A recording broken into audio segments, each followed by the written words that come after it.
Antarctica, the world's greatest freezer, is melting.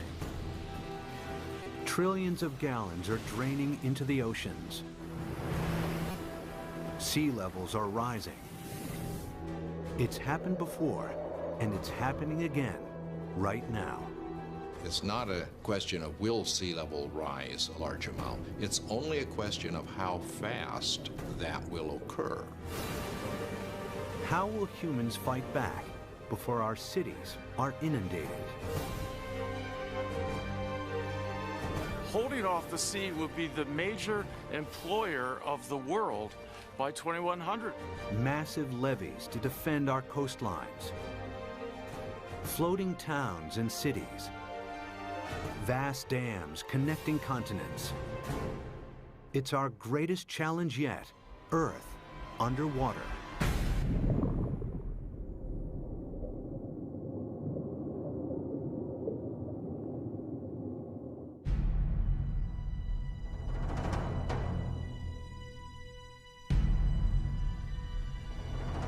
This is New York in the 24th century. Sea levels have risen by 120 feet. Manhattan is flooded. What could cause such a terrifying scenario?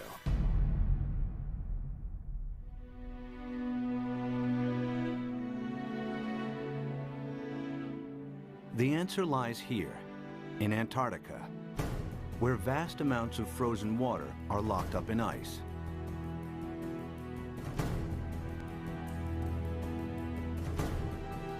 Some of Antarctica's ice sheets are more than 2 miles thick.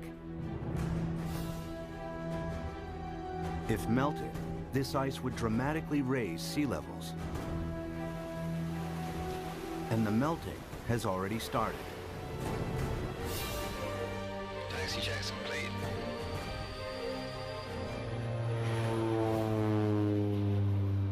Scientists want to know how much frozen water the continent actually holds, and how much global sea levels will rise if it all melted.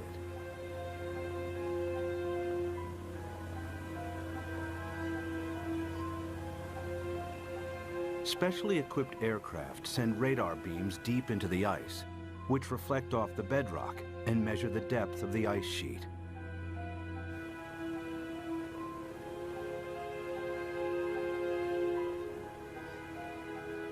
After hundreds of flights, they calculate that Antarctica contains over 90% of the world's ice. Together with Greenland, it's enough to raise global sea levels by an astonishing 230 feet. This is what North America would look like if all of the planet's ice melted. Europe would also shrink. London's Tower Bridge would become a solemn monument in the sea. Berlin would be flooded, as would Paris. But how likely is such a scenario? Is sea level rise reality or myth?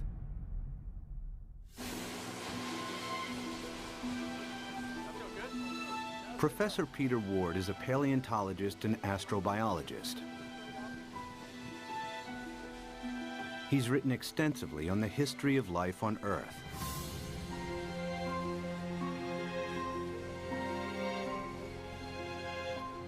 Today, Ward wants to know what would happen to our planet if sea levels rise foot by foot. Somebody give me a zip here. The journey begins in the Florida Keys, a chain of islands south of Miami.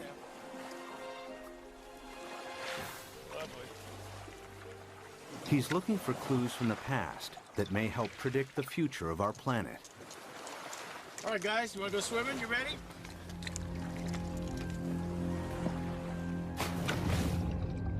Just a few feet below sea level are banks of coral that have been at this location for over 4,000 years.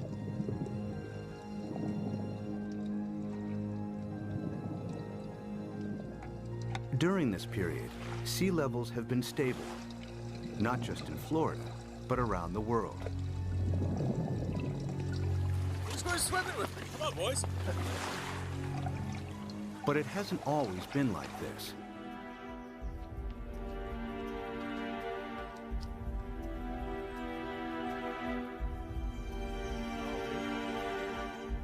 A few hundred yards from shore, Peter visits an abandoned quarry that reveals startling evidence from the past. Oh yeah, beauty. Nice. Look at this dude. Sitting right in growth position, grew straight up. Very nice.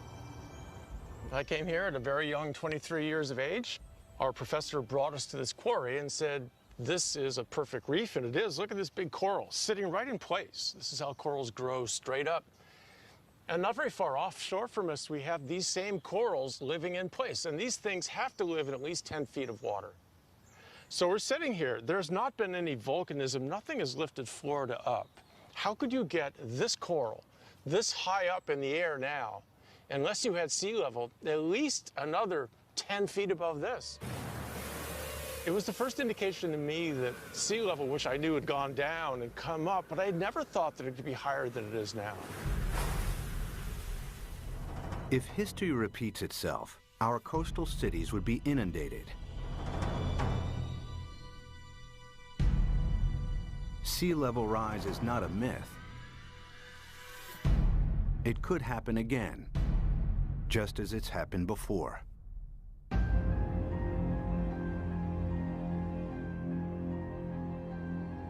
The beginning of the most recent ice age was 70,000 years ago. The ice sheets expanded, the planet's landmass grew, and sea levels fell. Then temperatures rose again. The ice receded. Sea levels climbed and eventually settled at today's coastlines. But global temperatures are on the rise again. This time from humans burning huge amounts of fossil fuels. They produce CO2 and other greenhouse gases that heat up our atmosphere. Whenever global temperatures rise, sea levels follow. We have emitted so much carbon dioxide that the amount of carbon dioxide in our atmosphere has increased by about 1/3 in the last 100 years, and it is now higher than any time since at least 1 million years. We expect about 3, 4, even 5 degrees centigrade warming in this century. The warmer it gets, the faster the sea level rises. That means sea level rise will get faster and faster as we heat up the planet more. Of course, predicting future sea level rise is difficult, as the planet has never before experienced the dramatic increase in CO2 of the last 100 years. But Professor Rahmstorf's climate model predicts a maximum 6-foot sea level rise this century as higher temperatures kick in.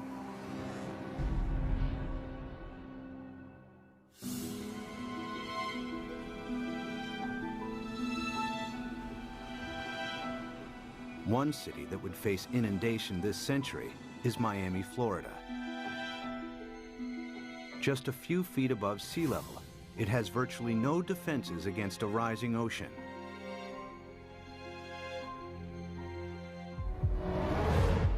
After 1 foot of sea level rise, these beaches would be regularly flooded at high tide. After 2 feet, many roads would be submerged. After 3 feet, if a hurricane strikes, the surging water would overcome sea defenses and cause flooding deep inland. Much of the region's coastal real estate would be ruined. We are looking at millions and millions and millions of dollars of real estate here. And we can assume that every one of these things is $500 million to $1 million. We've got 100 here, we've got $1 billion in a very short area through here. So our $1 billion of houses, we get 1 meter, 3 feet of sea level rise, and every single one of these houses is useless. Who's going to buy them? What happens to this $1 billion of real estate by the time we get 3 feet? I mean, it's gone. It's useless. It's just, you scrape it off with bulldozers, and you just leave it here. That's what will happen. It'll just be left here. And it's not just residential properties that will be affected. Think of all the wharves and all the places where ships offload and unload all the goods and services. And if sea level rises even 3, 4, 5 feet, every single one of those ports has to be replaced. The cruise ship lines, there are billions of dollars of infrastructure that even a small sea level rise takes out. You got to rebuild it all over again. After 4 feet of sea level rise, electricity supplies would be affected as coastal power plants are flooded. After 5 feet, some of Florida's freshwater resources would be contaminated with seawater, and the Everglades National Park becomes a vast bay. After 6 feet, millions of Floridians would have to evacuate the state. So what's going to happen to Florida? By 2100, we'll be at least 4 to 6 feet higher. So this tide, which is not a high tide, will be about here, up to here. There's no way that we can keep the sea back as it rises. Miami-Dade County will be severely diminished.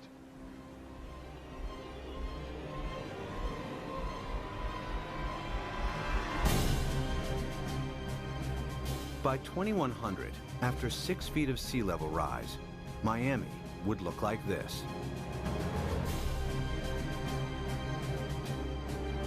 There's no way to prepare for this. You can't put levees around the kind of sea level rises we're in for.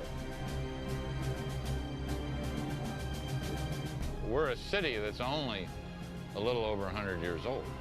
We became a town, an incorporated town in 1896, so we're not that old. But we may not make it for the next 100 years. The only way to prevent Miami from flooding would be to construct a vastly expensive system of levees surrounding the city. It would be a major engineering challenge, as Miami is built on porous ground that allows seawater to seep through. Alternatively, if Miami was flooded, the city would eventually have to be abandoned. There are cities you can save and cities that you can't save. And the choices will be based on, can we dike it off, can we put it off, or is this too expensive, not worth the price, not worth the effort? One city determined to defend itself against the sea is New Orleans, Louisiana. During Hurricane Katrina in 2005, large parts of New Orleans were flooded after a storm surge raised sea levels by 20 feet. The city lies several feet below sea level. Its antiquated locks and levees weren't strong enough to hold back the rising sea. As the storm pushed the Gulf's surging waters into Lake Borgne and onwards into the city's canals, New Orleans' sea defenses broke in 50 places. We had some levee and flood wall failures in the hurricane system, and the combination of that overtopping of the levees and the flood walls that failed caused massive flooding throughout the city. About 80% of the city of New Orleans was flooded following Hurricane Katrina.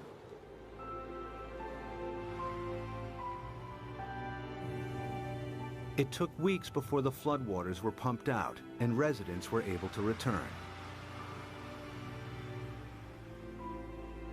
Among them were Victory Wallace Taylor and her son Peter, who returned home to a badly damaged house. The flood was very bad. They wouldn't let us come and see about our house. It damaged my heart a little bit because I'm afraid for the flood. Like if a flood come in again, I don't know what to do because I think I might panic this time. I don't know. It is a hard pill to swallow, you see.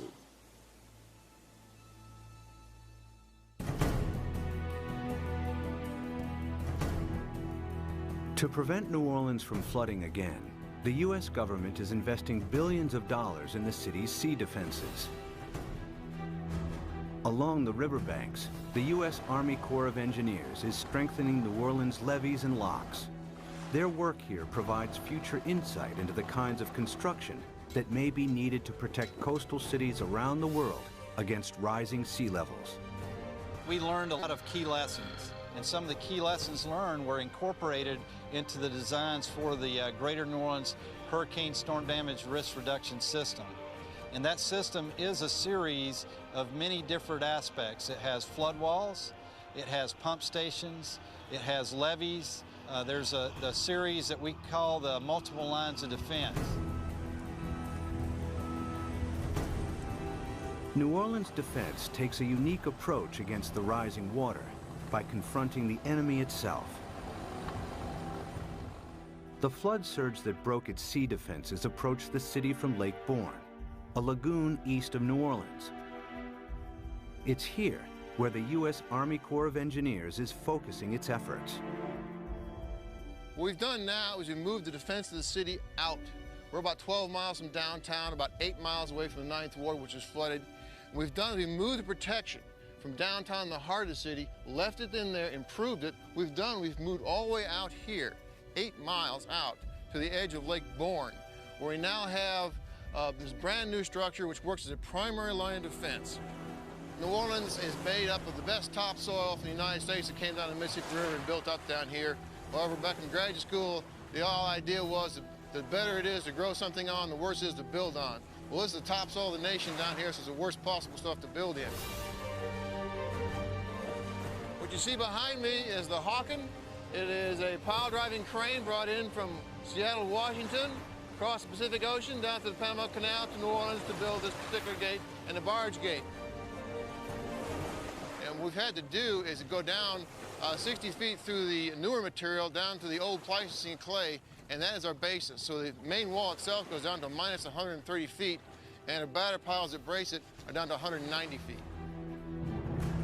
All tall buildings in New Orleans, the dome, everything is based upon piles. The new seawall also has to allow ships to pass through.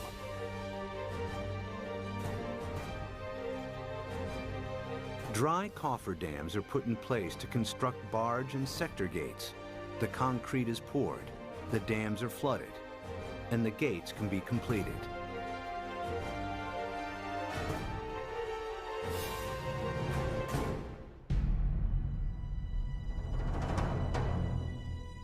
New Orleans' new sea defenses are costing the taxpayer a hefty $15 billion.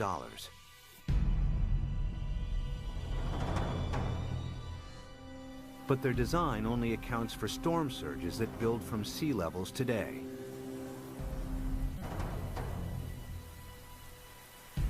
If sea levels rise by 6 feet, any storm surge would be higher as well, and the city's sea defenses would have to be heightened at an even greater cost.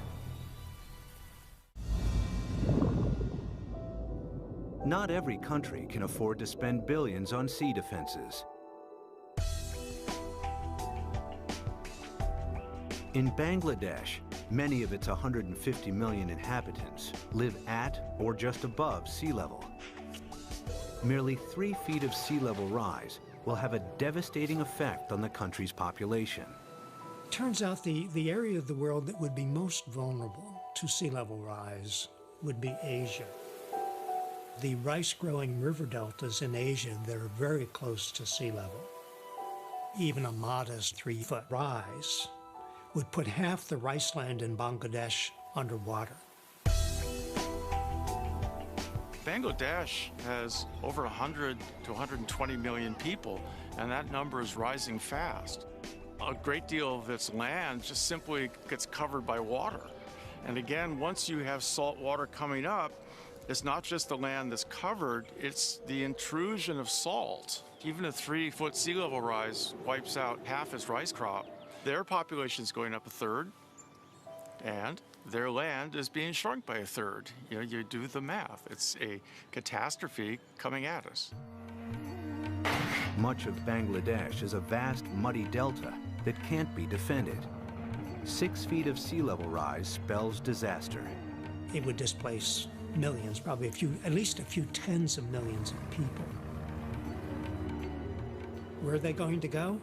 India's already built a wall between India and Bangladesh. They're anticipating there are going to be a lot of Bangladeshis starting to move, looking for a place to go, and Bangladesh itself is already one of the most densely populated countries on Earth.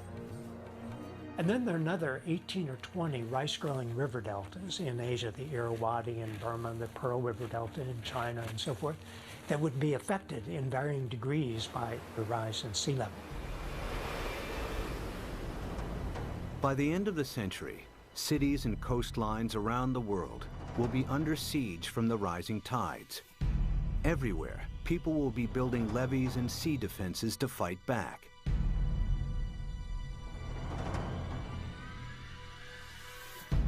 But sea level rise won't stop at 6 feet. They're likely to rise at an even faster rate. As the predicted melt of Greenland and Antarctica accelerates, exposed cities may not have time to build new sea defenses. Clues about the speed of future sea level rise are found during the time of the last ice age. As global temperatures rose, the planet's ice sheets melted into the sea. Sea levels increased by a staggering 390 feet until they settled at today's levels. How fast did this happen? The answer may help predict how quickly sea levels could rise in the next century, and how much time we have to defend our coasts. Professor Rick Mortlock is one of the world's leading experts on past sea level rise. He and his team collect fossilized coral from the seabed. In the lab, they analyze and compare the exact depth and age of each sample. A clear picture emerges of how fast sea levels rose thousands of years ago. We have two pieces of fossil coral that was recovered from drill cores off of Barbados. So by dating these samples and knowing the depth at which they were retrieved, we can use that information to create a point-by-point reconstruction of sea level for the last 20,000 years. There's one particular sea level rise of interest. We call it Meltwater Pulse 1A. During that period of time, we believe sea level rose about 20 meters in 500 years, or about 4 to 5 meters per 100 years. If the same happens again, it would translate to as much as 16 feet of additional sea level rise in the next century. Factor in today's affairs, and the rise may be even faster. If we don't get emissions under control, the rate of sea level rise will keep accelerating.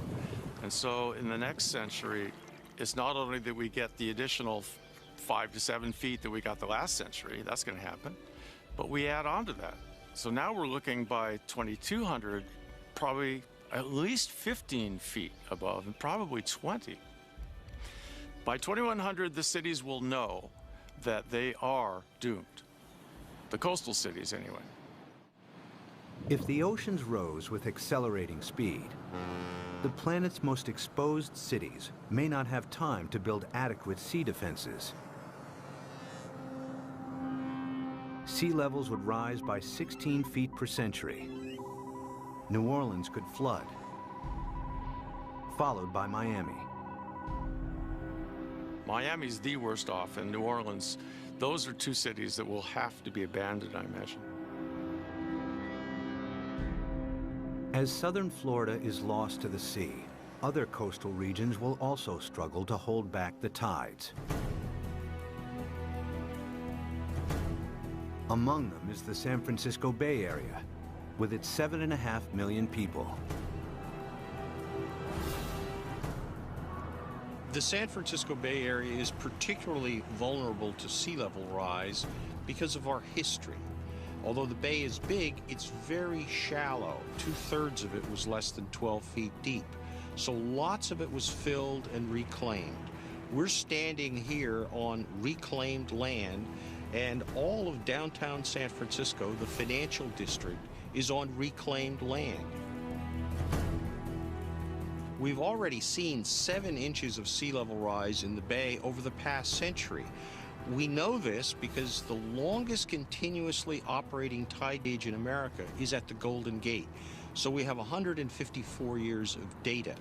We're just now beginning to realize with accelerated sea level rise, we're going to have to prepare and have a new plan for how we deal with it in the Bay Area.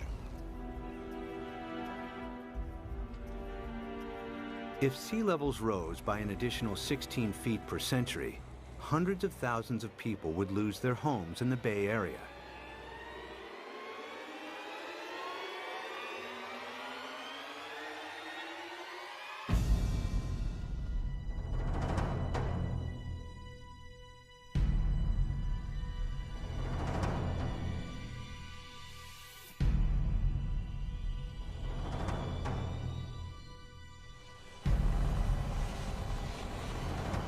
To protect San Francisco Bay, levees would have to be built on a massive scale. The silver lining is the engineering will create so many jobs. Holding off the sea will be the major employer of the world by 2100, I think. This is going to be worldwide. We're going to have a dam revolution. The bay's entire coastline would have to be defended with levees in order to protect it. But in the east, the Sacramento-San Joaquin Delta would remain vulnerable because it's at or below sea level.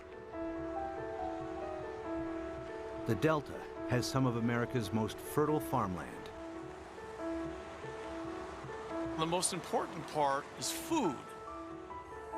It's unbelievable the proportion of human food that comes from land that is at sea level, not necessarily right next to the sea, but at an elevation that will be impacted by sea level rising. Sea level rises a little, all those fields next to it, even if they're not covered by the sea, are rendered useless for human crops by the sea. If the Delta and its farmland were lost to the sea, California's food supply would be in jeopardy. The Delta is also one of the main sources of fresh water on the American West Coast. This is the hub of California's water supply. 26 million people drink water that comes from this estuary. That's a huge number. 2/3 of the population of California gets water from this estuary. If you raise sea level even a foot, you know, which in our mind isn't all, as geologists, that doesn't seem like much, yeah, but that's common, yeah. If you raise sea level a foot, the work that we've done suggests that you will salt up this end of the Delta, even if the levees all stay together, even if they don't fail. If sea levels rise by 6 feet this century, local rivers will be contaminated with salt, and California's main fresh water supply will be lost. In the next century, after an additional 16 feet, the entire Delta will be claimed by the sea.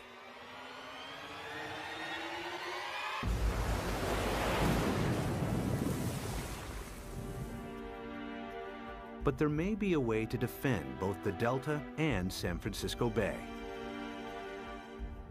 San Francisco is among the best, easiest to save.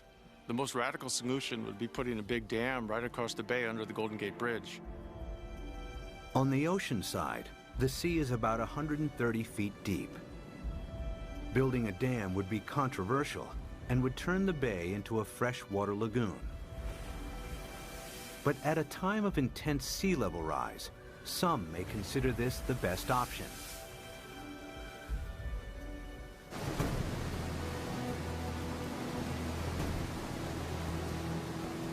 Using cutting-edge technology, huge dredgers could pick up sand from the seabed nearby and deposit it as the dam's foundation.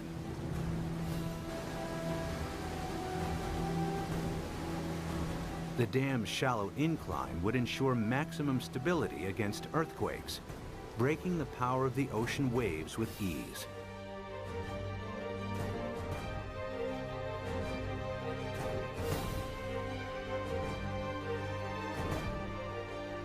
Vast pipes and pumps would be installed to keep the bay's river water flowing out to sea.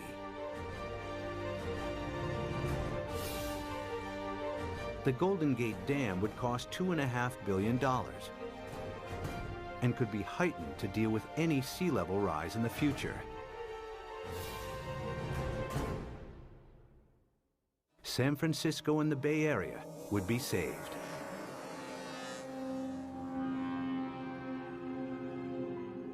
One region that may benefit from the U.S.'s sea defenses is the Mediterranean. It's flanked by countries both rich and poor that have thousands of years of history. The Mediterranean has a unique feature, a narrowing at its mouth. The Straits of Gibraltar are between 10 and 20 miles wide, stretching from southern Spain to Africa. A dam could keep the rising water of the Atlantic separate from the Mediterranean. There's been a plan since World War II, for instance, to put a dam between the Rock of Gibraltar and Morocco on the African side. A dam big enough that sea level rise does not affect the Mediterranean.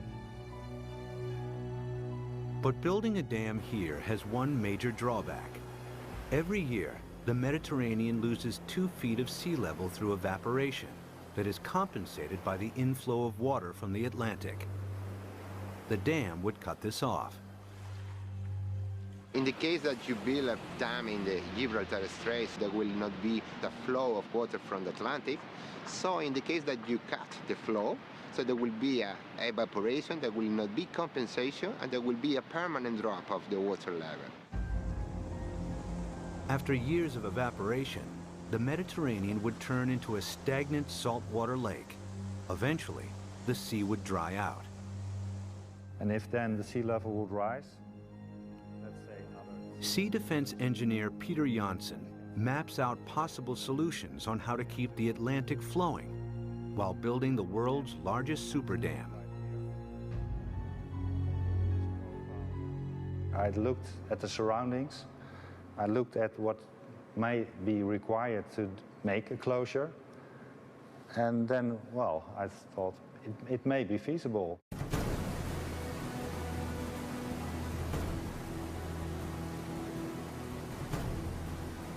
One of Janssen's solutions is to use the same building techniques applied to the Golden Gates.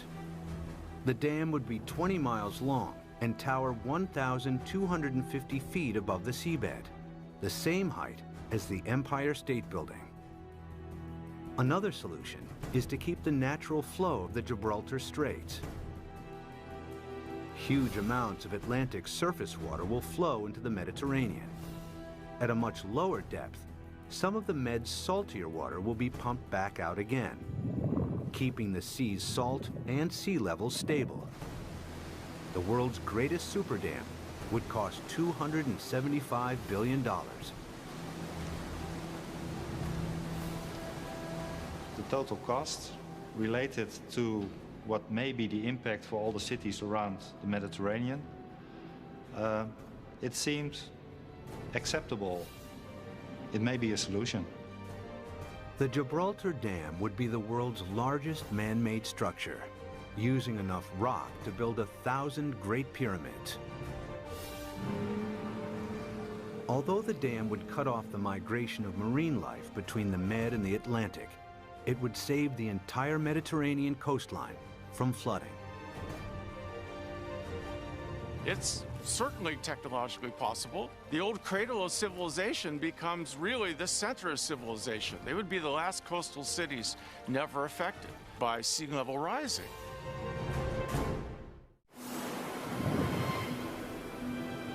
By the end of the next century, sea levels could rise by nearly 22 feet. Some cities may be saved through the construction of super dams. Others that can't be defended are lost to the sea. Exposed countries too poor to build defenses are flooded. Around the world, hundreds of millions are displaced. It's likely that by the 23rd century, the ice sheets will melt at an even faster rate, and that the oceans will rise with increasing speed. The planet's growing population and a continuing hunger for cheap energy could make it worse. The problem that I see again is the number of people. Every new person is going to want housing. Every new person is going to need food, obviously, and want transportation. Let's say that all of us cut our gas emissions. So 6.5 billion of us cut down by a third all our usage, and then we raise the population by a third. All those new people are just adding back to what we've cut away. Some scientists believe that our CO2 levels could quadruple over the next centuries. It would mean reaching CO2 levels last seen over 50 million years ago, when there was no ice on the planet and when sea levels were more than 230 feet higher than today.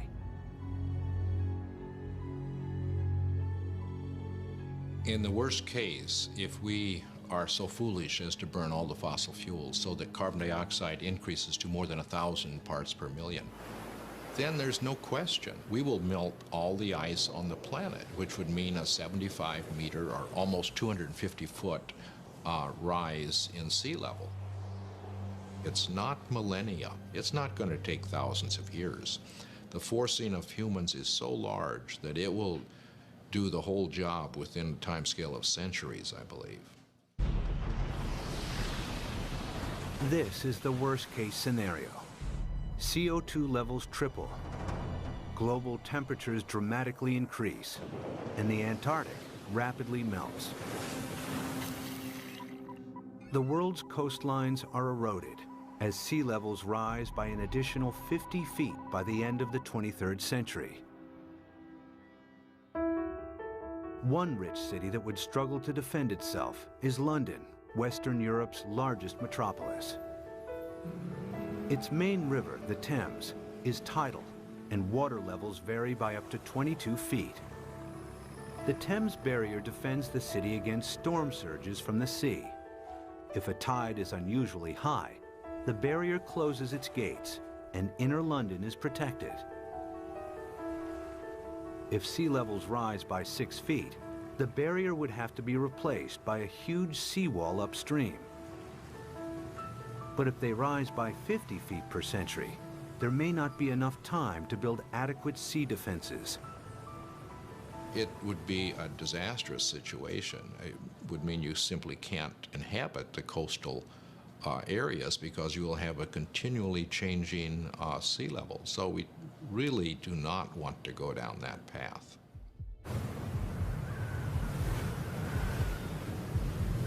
If CO2 continues to increase at a growing rate, 50 feet of sea level rise per century is a distinct possibility. The swiftly rising oceans would bypass any new seawalls. London and large parts of England would be flooded within a few centuries.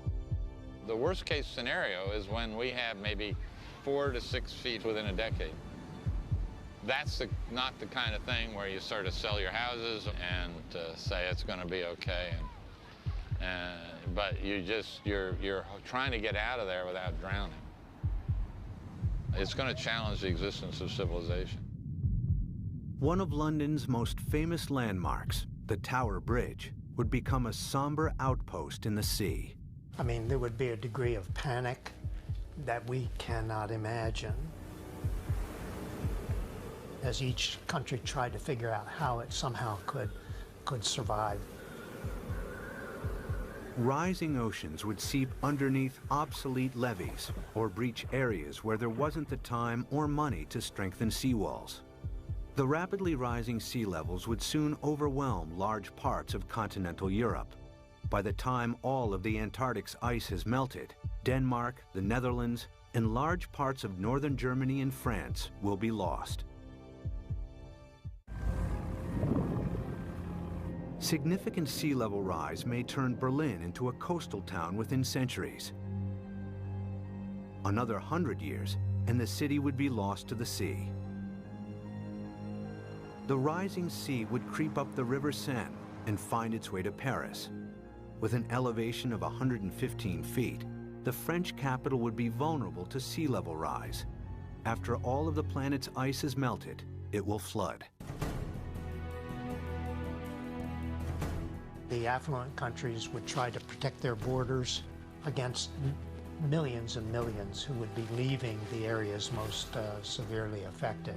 But the stresses associated with migration on this scale are unimaginable. The meltdown of the planet's ice sheets would completely transform our world. But even as our coasts are pushed back by the rising oceans, resourceful humans would try to adapt.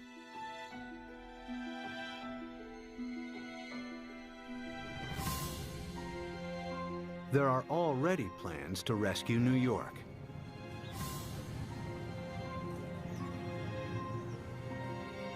Manhattan Island is flanked by two fast-flowing tidal rivers. The entire city is directly exposed to the North Atlantic and extremely vulnerable to sea level rise.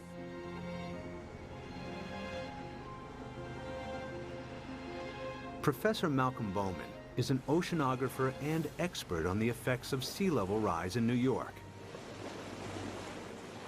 If the worst case scenario, the rapid meltdown of the ice sheet on Greenland, the West Antarctic ice sheet, were to happen extremely rapidly, the future of New York City is in peril.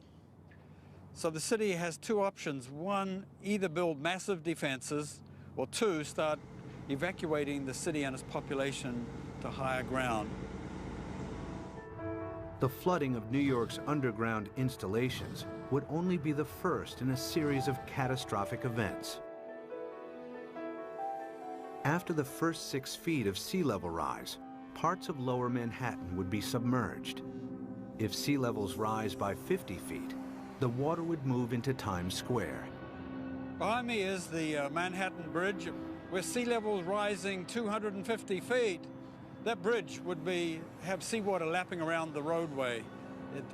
New York City as we know it would not exist.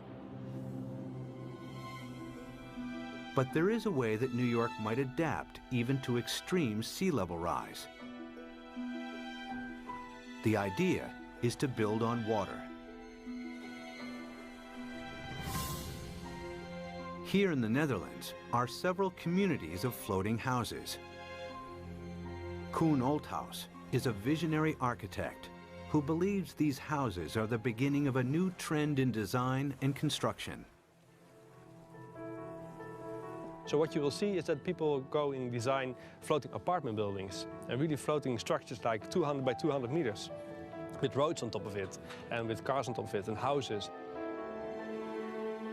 Such floating cities could be built with a new lightweight material that's like a concrete sponge. The beauty about floating cities is that you don't have to protect them from nature. They just go on with nature, they live with nature. And will just go up and down with the water. Olthuis has designed a seawall to protect Manhattan, with floating districts attached to it. New York, we're going to build a new Wall Street around it, around Manhattan.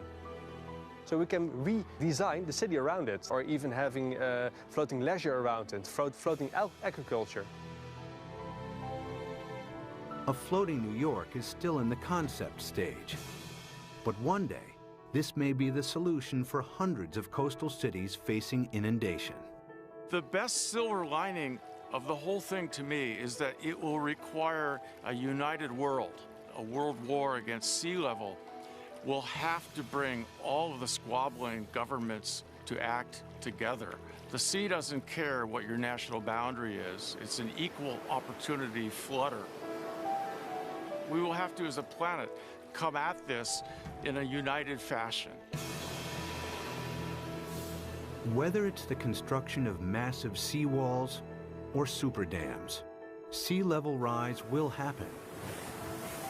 The question is not if, but how fast and how much our oceans will rise. Much will depend on our own CO2 emissions. Humans will need all their ingenuity to meet the world's greatest challenge yet. When when 7 p.m. feels like this,